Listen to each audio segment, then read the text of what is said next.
I have 3 decades of corporate experience in different industry, of course, different organizations from Coca-Cola, Becton Dickinson, Johnson and Johnson.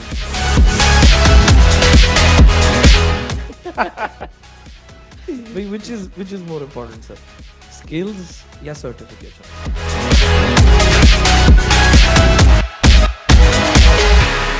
Degree बहुत important है, पर आज के word में skills भी simultaneously बहुत important है. Actually go back 30 years and meet a younger you.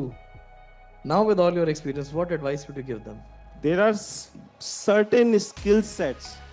If people who are taking professional qualification like CA or CPA or CMA, if they work on those skill sets, definitely they will have better entry prospects in corporate. But in today's era, if you meet a young budding professional, what do you tell them? किन चीज़ों पे उनको focus करना चाहिए?